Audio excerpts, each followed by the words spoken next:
Welcome to my YouTube channel. Today we are going to be talking about the value of music with my friend.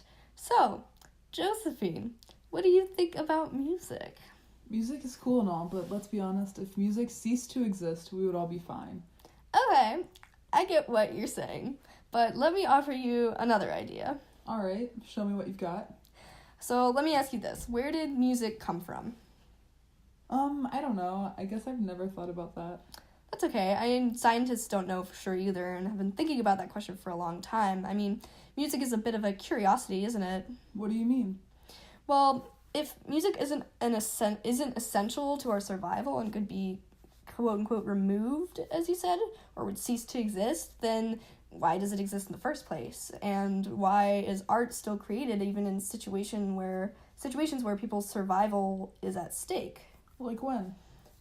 For example, during the Holocaust, the musician Carl Berman continued to compose music despite being in concentration camps. And other people who were imprisoned during the Holocaust formed choral groups and performed music despite their terrible circumstances.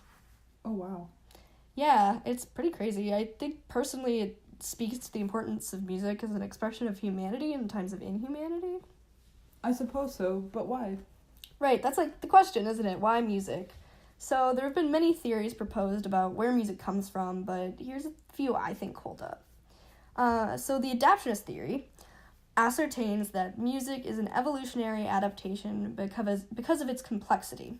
So think about it. You can get a PhD in playing the violin. There's got to be a reason for that. Music can be insanely complicated. Not everybody can just compose.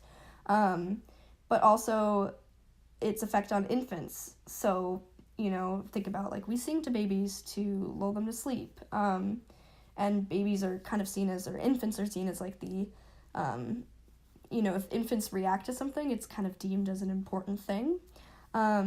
It's also a category, we categorize it as an intelligence. So in Gardner's multiple intelligence theory, music has its own category of intelligence. And also they see it as a evolutionary adaptation because it's been present in human behavior for so many thousands of years. Nifty. Another theory suggests that music developed as a survival benefit for our ancestors. How would music help you survive? Well, way back in the day when we were being hunted just as much as we hunted, if we didn't work together and get along, then we would be someone else's food. And music, some people theorize, helped to create synchronicity between people so that they could hunt better and improve their social bonds so that they would care more about each other and want to protect each other, and it can also improve your coordination. Okay, but we aren't being hunted anymore, so why is it still here? Another great question. Some scientists believe that it originally developed as an adaptation, like I said, but maybe for communication, for example. But instead, that adaptation has become obsolete and is now a universe is a pleasurable activity. It's no longer has a distinct use per se. So that whole idea that music is a universal language?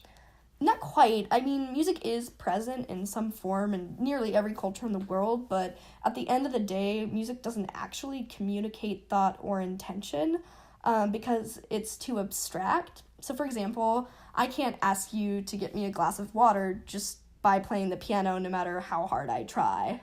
I guess that makes sense. So it's more of a universal human experience. Totally. I love that. Universal human experience.